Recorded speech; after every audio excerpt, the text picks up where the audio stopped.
মন্ডলী আজকে আমি এই যে ভিডিওটি নিয়ে এসেছি দেখুন উইন্ডোড মুরগি। এই মুরগিটা আমার একটু অসুস্থ, তো আজকে আমি যে চিকিৎসাটা দিব এটার ঘর ঘর করছে, খক খক করছে, অর্থাৎ এরকম হলে কিছুদিন পরে এই মুরগিটা বেশি অসুস্থ হয়ে যায়। তো আমি এখানে 3টা ইঞ্জেকশন নিয়েছি, এটা দ্রুত কাজ হবে।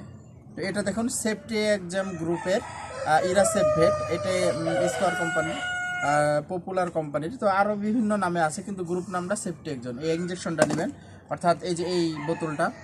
তারপরে হচ্ছে টাফনিল, এটা একটা বিভিন্ন সর্দি কাশি সহ জ্বরের কাজ করবে। আর এই এই এই ফেনাডিলটাও জ্বরের কাজ করবে।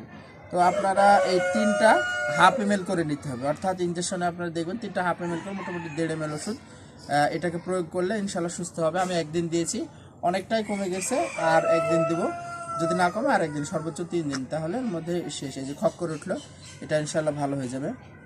এটা একটা ওই রেড হোয়াইট মুন্ডে মুরগিটা ডিম দেয়। তো ইনশাল্লাহ আপনারা এই ইঞ্জেকশনটা দিয়ে, আমি এটা দিয়েছি, ইঞ্জেকশনটা দেওয়া হয়ে গেছে। এই ওষুধগুলো আপনারা দিয়ে মাংসে পুশ করতে পারেন। আর এরকম তথ্য পাওয়ার জন্য আমার সাথে যোগাযোগ করতে পারেন। ধন্যবাদ।